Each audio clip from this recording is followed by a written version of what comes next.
কোরবানির পশুর চামড়া সংগ্রহ ও সংরক্ষণে ব্যস্ত দেশের দ্বিতীয় বৃহত্তম চামড়ার আড়ত কুষ্টিয়ার বাবর আলী গেটের ব্যবসায়ীরা।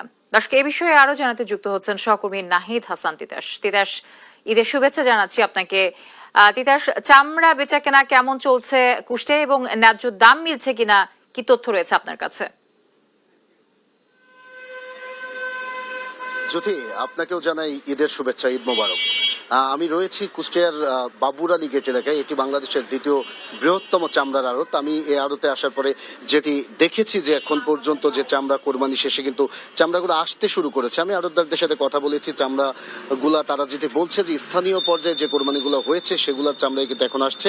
দূর দূরান্ত থেকে যে মৌসুমী যে ব্যবসায়ীরা আছে তারা কিন্তু এখনো চামড়া আনতে শুরু করেনি। হয়তো বিকেল নাগাদ বা সন্ধ্যা নাগাদ সেই চামড়াগুলো এসে পৌঁছাবে। আমরা এই আড়তে এসে ব্যবসায়ীদের সাথে কথা বলে যেটি বুঝেছি যে আসলে এখানে যে বেচা কেনাটা হচ্ছে সেটি কিন্তু সরকারের যে নির্ধারিত মূল্য ঢাকার বাইরে, যে 55 থেকে 60 টাকা গরুর চামড়া এবং ছাগলের চামড়া 22 থেকে 27 টাকা যে প্রতি বর্গফুট নির্ধারণ করা হয়েছে, সেই নির্ধারিত মূল্যেই কিন্তু চামড়া এখানে বিক্রি হচ্ছে। তবে এই যে দাম নির্ধারণ সরকারের, এই দাম নির্ধারণ নিয়ে কিন্তু ব্যবসায়ীদের মধ্যে একটি মিশ্র প্রতিক্রিয়া আছে। তারা বলছে যে দীর্ঘদিন ধরেই কিন্তু লবণের দাম বৃদ্ধি পেয়েছে, শ্রমিকের সংকট রয়েছে আড়তগুলোতে, এমনকি শ্রমিকের মজুরি বেড়েছে, যার কারণে কিন্তু এই যে দাম সরকার নির্ধারণ করে দিয়েছে এই দামে চামড়া কেনার পরে আসলে তারা ট্যানারিতে চামড়াগুলো সেই দামে বিক্রি করতে পারবে কিনা এটা নিয়ে কিন্তু এক প্রকার তারা মোটামুটি শঙ্কার মধ্যে রয়েছে। এছাড়াও আপনি জানেন যে আসলে কোরবানির ঈদেই কিন্তু দেশের চামড়া শিল্পের যে সিংহভাগ যে যোগান, সেই যোগানটি আসে। আসলে এই সময়ে যদি তারা ঠিক দামে চামড়া সংরক্ষণ না করতে পারে, সংগ্রহ না করতে পারে, তাহলে কিন্তু তারা একটি বিপর্যয়ের মধ্যে পড়বে, এমনটি তারা আমাদের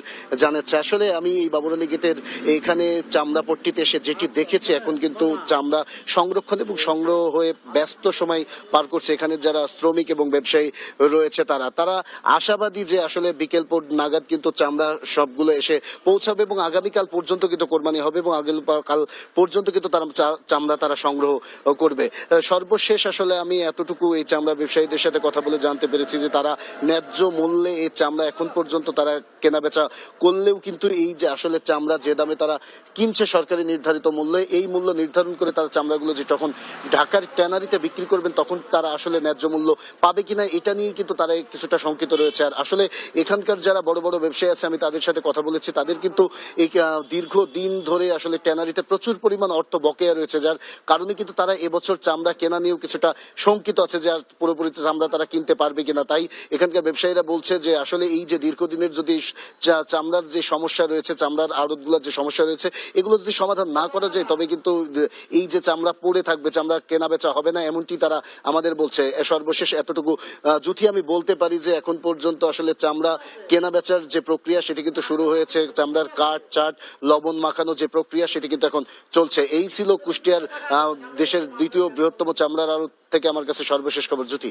নাহিদ, আপনাকে ধন্যবাদ। দর্শক, কুষ্টিয়া থেকে যুক্ত ছিলেন আমাদের সহকর্মী নাহিদ হাসান তিতাস।